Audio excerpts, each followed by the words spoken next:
Let's park that for now because we want to get to this. Schools remain closed as the country remains under lockdown. It's still unclear when they will be reopened. Some parents are now asking if they are still obliged to pay school fees. This can be rather hefty amounts when it comes to private schooling. So to discuss this, we are joined by Lebogang Montjane from the Independent Schools Association of South Africa. Lebogang, good morning. Thank you for talking to us. So a lot of parents sitting at home with their little ones. It's almost a month now that they've not gone to school, and there's concern about a variety of things, including the schooling program and what they are learning, what they should be learning during this time. But one of the concerns, of course, has to do with the finances of it all. What are the guidelines, in as far as your association is concerned, around the payment of fees, despite the fact that there's been no schooling taking place, but also many parents are under pressure economically? Yes, good morning to you and your listeners. What has been happening is that actually for many schools, school is continuing. We are actually working with our members to make sure that remote learning is occurring. And as a result, actually the schools are delivering an education and teachers are teaching. And as a result of that, we are asking parents to pay school fees as usual, because their children are actually getting schoolwork from home. They're getting schoolwork sent home, sorry. Yeah, and Lebogang, I mean, school is not just about, I suppose, the study part. That is the important one, takes top priority, but there's also an experience of school around it. Some schools have, whether it's a feeding scheme, some have sports, some have extramural activities. There's so much happening even around schools that perhaps parents know that it comes with a package of a private school. Now, on that note, were there any discussions with parents about a possibility of like a discounted rate? Because at this stage, there's no interaction with the teacher. We're not in class. It's usually, at home. And that's if also some of these learners can even access the internet on a regular basis to keep up.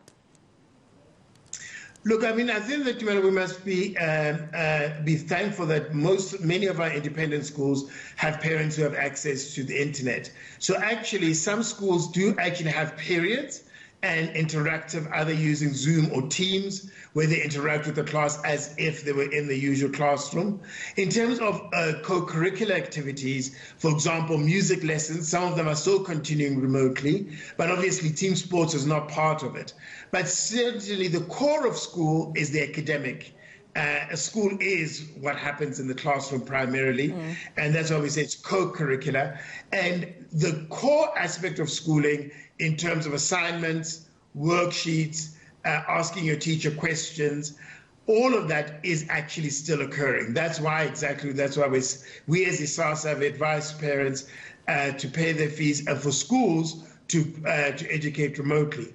Obviously, when it comes to boarding fees, we are also saying that at the end of the year, schools must look to see what savings they have, and they need to pass that on to families once we actually know what savings have occurred at the end of the academic year.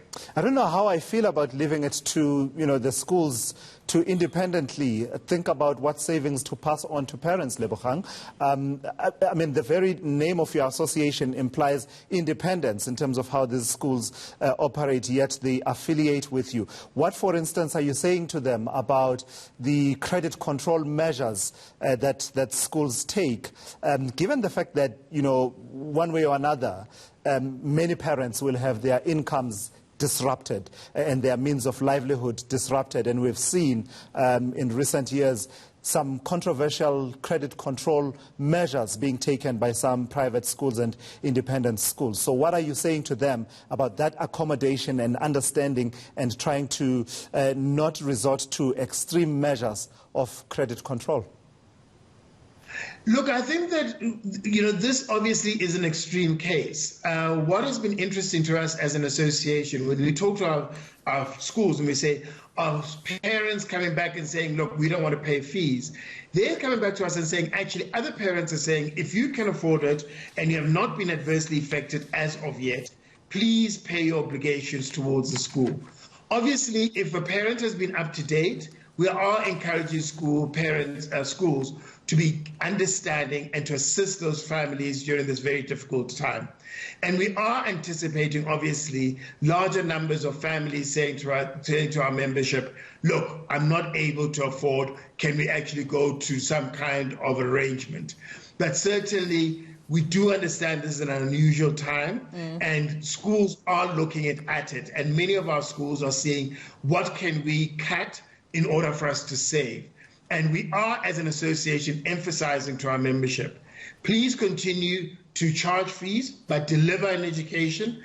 At the end of the academic year, look to see what cost savings have come through, and please pass those on to your families, either in rebates or in reduced school fees for the next academic year. All right, Lebogang, we'll leave it at that. Thank you so much. Thank you.